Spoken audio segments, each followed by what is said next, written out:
Mesdames et messieurs, bonjour. Voici les titres de l'actualité. Le baromètre Trivago montre une augmentation généralisée des prix des nuitées dans les hôtels en France. Les chemins de fer allemands sont en excellente santé avec des chiffres d'affaires à la hausse. Si vous désirez vous rendre sur les îles Samoa pour fêter la nouvelle année 2012, attention car le pays a décidé de retirer un jour à son calendrier. Dans la province de Papouasie en Indonésie se déroule en ce moment le festival de la vallée de Baliem. Madame, monsieur, bonjour, bienvenue dans l'édition de votre journal. Selon un récent sondage publié par le site Trivago, les 3 villes les plus chères en France sont Paris en premier lieu, suivi de Cannes et Biarritz. En effet, une nuitée dans la capitale coûte en moyenne 190 € et pour les 2 autres villes, cela vous reviendra à 156 €. Par rapport à l'année dernière, séjourner en France est devenu plus onéreux. On retrouve cette tendance dans la majorité des villes françaises. Il s'agit plus globalement d'une tendance qu'on observe dans toute l'Europe. L'hôtellerie a augmenté ses prix. Mais la ville la plus chère en matière de nuitée est Genève, où il vous faudra débourser 310 € pour un lit douillet. Ce tarif a pratiquement doublé par rapport à l'année dernière. Alors que les chemins de fer belges n'arrivent pas à sortir la tête de l'eau et que les usagers du chemin de fer en Belgique sont très souvent mécontents, le pays voisin, l'Allemagne, affiche elle des résultats très positifs pour son premier semestre. De la sorte, pour les 6 premiers mois de l'année, l'entreprise a enregistré un chiffre d'affaires record depuis qu'elle existe. Non seulement le nombre de voyageurs a augmenté, dont la plupart se disent satisfaits de la qualité et du service dans les trains allemands, mais les bénéfices engrangés sont également très importants. Le chiffre d'affaires atteint près de 19 milliards, soit 2,8 milliards de plus que pour la même période l'année dernière.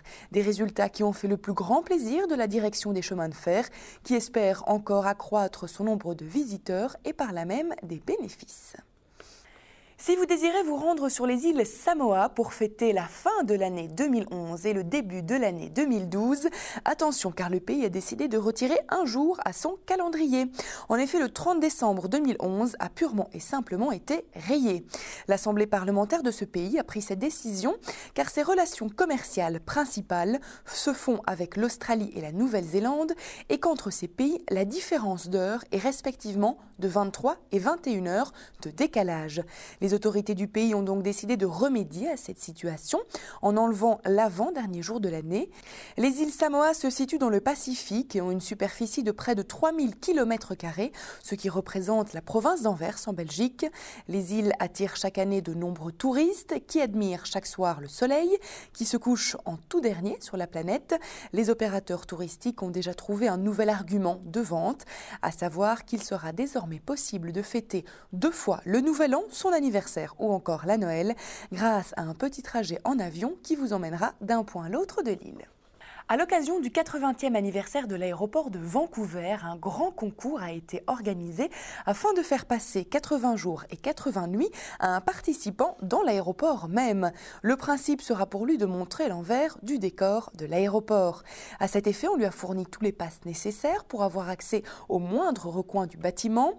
Pendant toute la durée de son challenge, il sera logé dans un hôtel très luxueux à proximité de l'aéroport et ses repas seront pris en charge. Sa mission commencera le 17 août prochain avec comme premier défi de retracer le parcours des objets confisqués par les agents au portique de sécurité. Parmi les autres sujets annoncés, ce journaliste insolite envisage de se mettre dans la peau de certains employés de l'aéroport pour bien saisir en quoi consiste leur travail, suivre le cheminement des bagages ou encore déterminer combien de litres de peinture il faut pour tracer les lignes marquant une piste d'atterrissage. Le public pourra suivre ses aventures via Facebook, Twitter ou un site dédié qui s'affiche en ce moment au bas de votre écran. En Papouasie se déroule en ce moment le festival annuel de la vallée de Baliem. Plusieurs ethnies s'y retrouvent pour participer à des danses guerrières et des joutes traditionnelles, à l'arc ou à la lance. La vallée de Baliem se situe dans la région de Wamena, au cœur des hautes montagnes et de la forêt tropicale. Le festival se tient dans un village à plusieurs heures de marche ou de piste 4x4. En dépit de ces conditions d'accès difficiles, la région de Wamena est celle qui attire le plus grand nombre de touristes étrangers en Papouasie, soit quelques milliers tout au plus par an. Ces villages, qui témoignent encore d'un mode de vie ancestral et de coutumes locales préservées, en constituent l'attrait principal. Longue de 60 km sur 20 de large, la vallée de Baliem offre également de nombreuses et spectaculaires randonnées empruntant des ponts suspendus et des sentiers traversant les villages de huttes au cœur d'une forêt luxuriante. Et comme chaque semaine, nous avons le plaisir de retrouver Niki Depasse qui vous présente les dernières sorties cinéma. Cette semaine, il s'agit de singes, vous allez en savoir plus. Oui Valérie, je vous emmène aujourd'hui sur la planète des singes. Nous allons aussi suivre des femmes déjantées, appelées à devenir des femmes d'honneur. Et nous partirons aussi sur les traces de Johnny English avec Mr Bean. Donc je vous retrouve tout à l'heure dans Ciné Clip Clap où vous avez l'horaire qui s'affiche en bas de votre écran. Ceci referme notre journal. Je vous remercie pour votre attention et pour votre fidélité. Je vous rappelle notre site internet sur lequel vous pouvez retrouver toutes les informations touristiques, mais ainsi que tous nos programmes. Il s'agit du www.libertytv.com/tv.